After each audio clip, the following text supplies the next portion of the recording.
नमस्कार, स्वागत है आप सभी का न्यूज 18 उत्तर प्रदेश और उत्तराखंड पर। आप सभी के साथ मैं हर्षा शर्मा। आपको दिखाते हैं खबर 1 मिनट, यानी कि 1 मिनट में खबरों का पूरा विश्लेषण। महापौल में एक बार फिर उत्तर प्रदेश में योगी सरकार बन रही है।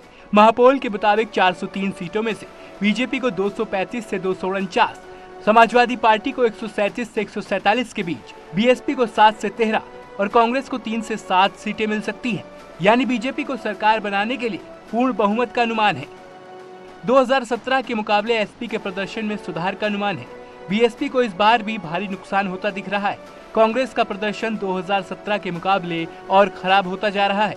महापौल में मुख्यमंत्री के तौर पर योगी की लोकप्रियता बरकरार है। अगर महापौल के मायनों की बात करें तो बीजेपी के खिलाफ सरकार विरोधी लहर नहीं है और भ्रष्टाचार पर योगी के एक्शन लोगों को पसंद है। इसके अलावा बीजेपी पर विपक्ष के प्रहार को लोगों ने नकारा है।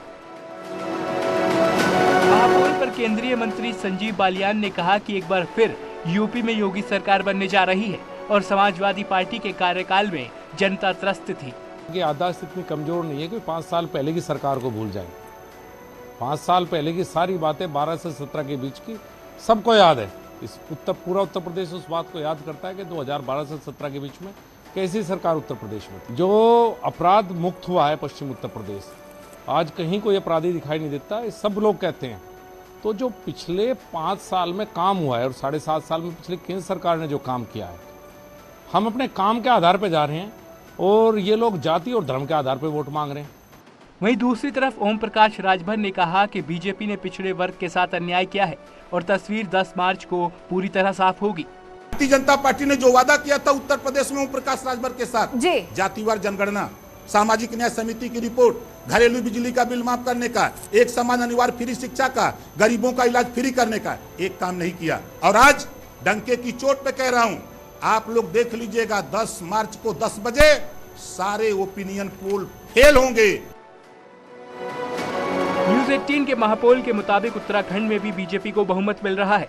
बीजेपी को 37 से 41, कांग्रेस को 24 से 28 और आम आदमी पार्टी को 2 से 4 सीटें मिलती दिख रही हैं। महापौल के अनुसार धामी दोबारा देवभूमि के सीएम बन सकते हैं। कांग्रेस के प्रदर्शन में सुधार का अनुमान है। हरक सिंह रावत की बगावत का असर होता नहीं दिख रहा। उत्तराखंड में आप खाता खोल सकती है। अगर सियासी मायनों की बात करें तो पहली बार कोई पार्टी लगातार दूसरी बार सरकार बना सकती है और कांग्रेस को लगातार दूसरी बार 5 साल विपक्ष में बैठना पड़ सकता है।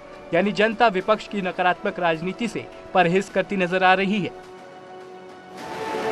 महापौल पर न्यूज 18 से खास बातचीत करते हुए उत्तराखंड के सीएम पुष्कर सिंह धामी ने कहा कि इस बार उत्तर प्रदेश और उत्तराखंड दोनों में बीजेपी की प्रचंड जीत होगी और सारे मिथक टूट जाएंगे। सारे मिथक टूटे हैं, सारे नए इतिहास बने हैं। आसाम में कभी भाजपा की सरकार नहीं बनती थी, आसाम में एक बार सरकार बनी, फिर दोबारा सरकार बनी। हरियाणा के अंदर कभी भाजपा की सरकार नहीं बनती थी, वहाँ एक बार सरकार बनी और दोबारा सरकार बनी। उत्तर प्रदेश के अंदर हमारी 1991 से लेकर अभी तक कभी सरकार नहीं बनी थी। 2017 में वहाँ सरकार बनी और अब मैं कहूँगा कि उत्तर प्रदेश में पुनः प्रचंड बहुमत की सरकार बनने वाली है। उसी प्रकार से उत्तराखंड में भी इस बार ये मिथक टूटने वाला है। वो आपके सर्वेक्षण भी बता रहे हैं, उत्तराखंड की जनता भी बता रहे हैं। डिप्टी सीएम केशव प्रसाद मौर्य ने न्यूज 18 से खास बातचीत करते हुए कहा कि बीजेपी पिछली बार से भी ज्यादा सीटें लेकर सरकार बनाएगी। देखिए, जहां काटने की जरूरत है वहां काटा जाता है और जहां रिपीट करने की आवश्यकता है वहां रिपीट किया जाता है। हमारा लक्ष्य है हमारे जो प्रत्याशी घोषित हों उसमें अधिक से अधिक लोग विजयी होकर के आए। जो 2017 का आंकड़ा था, हम 2022 में उससे भी अच्छे आंकड़े के साथ विधानसभा में वापस आऊं और इस दिशा में भाजपा मजबूती से आगे बढ़ रही है। और जो विपक्ष की पार्टियां हैं उनके बारे में पार्टी कहना तो वास्तव में उत्तर प्रदेश की जनता का अनादर हो जाएगा, क्योंकि पार्टियां कम हैं। वो प्राइवेट लिमिटेड कंपनी की तरह एक राजनीतिक दल का नाम देकर के एक परिवार के द्वारा, एक जाति के द्वारा, एक मोहल्ले के द्वारा संचालित की जाने वाली पार्टियां हैं और उन्हें जनता ने नकार दिया। प्रदेश के डिप्टी सीएम दिनेश शर्मा ने कहा है कि पूरा विपक्ष मिलकर भी 3 डिजिट में नहीं पहुंच पाएगा और बीजेपी की प्रचंड जीत होगी। देखिए, मैंने आपका चैनल का भी ओपिनियन पोल देखा है और चैनल्स के भी देखे हैं। इतना मैं कह सकता हूं कि भारतीय जनता पार्टी सरकार बन रही है, ये आपके सारे चैनल्स बोल रहे हैं। लेकिन उसमें मैं जोड़ना चाहता हूँ कि जो विपक्ष के आंकड़े आपने दिखाए हैं वो सत्यता से कोसों दूर हैं। ये सपा, बसपा, माकपा, बाकपा, कांग्रेस, MIM सबको मिला लीजिएगा तब भी ये 3 डिजिट का आंकड़ा पार नहीं करेंगे। और मैं आज दावे के साथ कह रहा हूँ कि केंद्र सरकार और प्रदेश सरकार ने जिस प्रकार से समन्वित रूप में विकास कार्य किए हैं वो आज चढ़कर बोल रहे हैं। चाहे वो प्रधानमंत्री आवास रहे हो, मुख्यमंत्री आवास देने का रहा हो निःशुल्क, चाहे सम्मान राशि किसानों भाइयों को देने का रहा हो, चाहे 1000 रुपये श्रमिकों को देने का रहा हो। उत्तर प्रदेश विधानसभा चुनाव के लिए बीजेपी ने अपने उम्मीदवारों की चौथी लिस्ट जारी की। लिस्ट में 85 नामों की घोषणा की गई है, जिसमें 14 महिला उम्मीदवारों को जगह मिली है। हाल ही में कांग्रेस छोड़कर बीजेपी में शामिल हुई अदिति सिंह को रायबरेली सदर से टिकट दिया गया है। वहीं हाल ही में बीजेपी में शामिल हुए पूर्व IPS असीम अरुण को भी कन्नौज से उम्मीदवार बनाया गया है। वहीं विधानसभा उपाध्यक्ष के पद और समाजवादी पार्टी से इस्तीफा देकर बीजेपी में आने वाले नितिन अग्रवाल को हरदोई सदर से प्रत्याशी बनाया गया है। वहीं बिदुना से रिया शाक्य को टिकट मिला है। इसके अलावा हाथरस सुरक्षित से अंजुला माहौर, सादाबाद से रामवीर उपाध्याय, सिकंदराऊ से बीरेंद्र सिंह राणा को उम्मीदवार बनाया गया है। वहीं इससे पहले बीजेपी ने पहली लिस्ट में 107 प्रत्याशियों के नाम की घोषणा की थी। इसके बाद अलग से 2 और सीटों पर मथुरा जिले की बहेड़ी और भोजीपुरा के लिए प्रत्याशियों के नाम का ऐलान किया था। पूर्व विधायक कालीचरण सुमन ने कमल का साथ थाम लिया है। आगरा के होटल रमाडा में चल रही बीजेपी की संगठन बैठक में कालीचरण सुमन ने पार्टी की सदस्यता ग्रहण की। अब तक वे राष्ट्रीय लोक दल में थे, लेकिन आगरा ग्रामीण विधानसभा क्षेत्र से टिकट नहीं मिलने की वजह से वे नाराज चल रहे थे। उन्होंने RLD जिला अध्यक्ष कुसुम चाहर पर गंभीर आरोप भी लगाए थे। रमाडा होटल में बैठक में जाने से पहले बीजेपी राष्ट्रीय अध्यक्ष JP नड्डा ने उन्हें बीजेपी की सदस्यता दिलाई।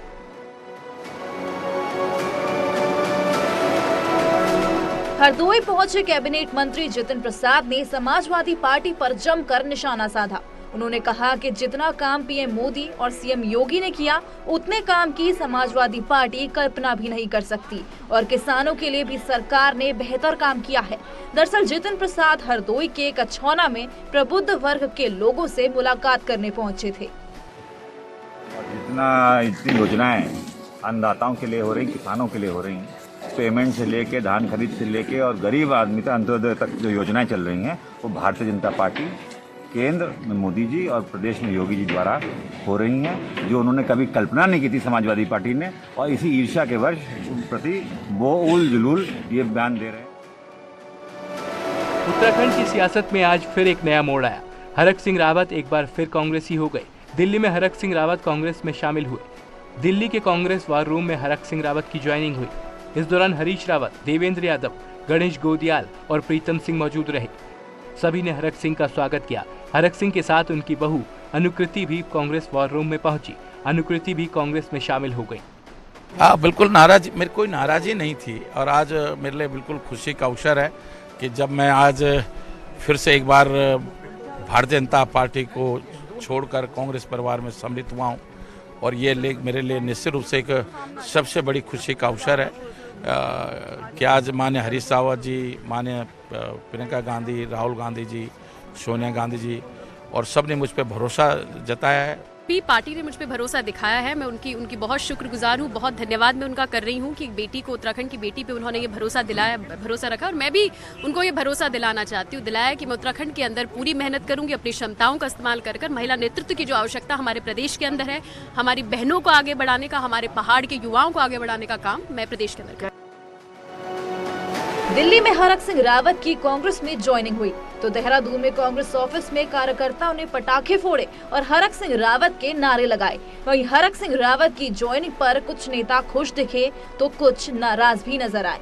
ऐसे में परिवार में जब सदस्य जुड़ते हैं तो परिवार में न सिर्फ सदस्यों का इजाफा होता है बल्कि ताकत का भी इजाफा होता है और हरक सिंह जी की ताकत पार्टी को मिलेगी। पार्टी की रीति नीति के संग वो निष्ठा रखेंगे, समर्पित भाव से काम करेंगे, विचारधारा को आगे बढ़ाएंगे, सोनिया जी और गणेश गोदियाल जी के हाथों को मजबूत करेंगे, ऐसी मेरी उनसे अपेक्षा है। अभी हरक सिंह जी ने आपके चैनल के माध्यम से कहा कि 5 साल बीजेपी ने मेरे बर्बाद किए, उनके बर्बाद हुए कि जनता के हुए, और 5 साल आप कांग्रेस के आपने बर्बाद किए 2012 से 17 तक।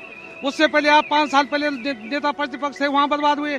उससे पहले आप राष्ट्र मंत्री थे, तो आप जानते हैं कैसे बर्बाद हुए तिवारी जी की सरकार में। उससे पहले आप पर्यटन मंत्री उत्तर प्रदेश में, तो क्या काम हुआ है?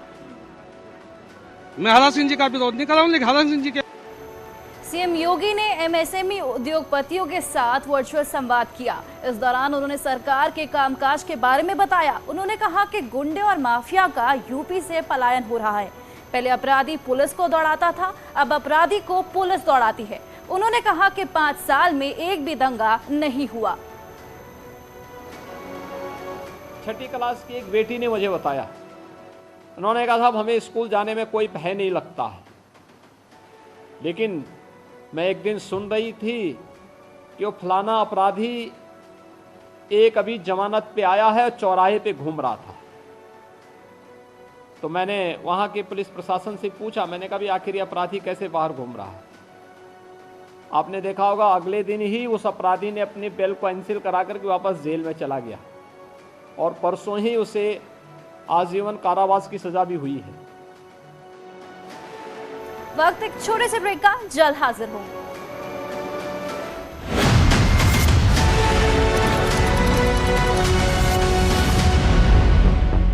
करेंगे बहाल, एसपी सरकार बनने पर यश भारती सम्मान फिर से शुरू।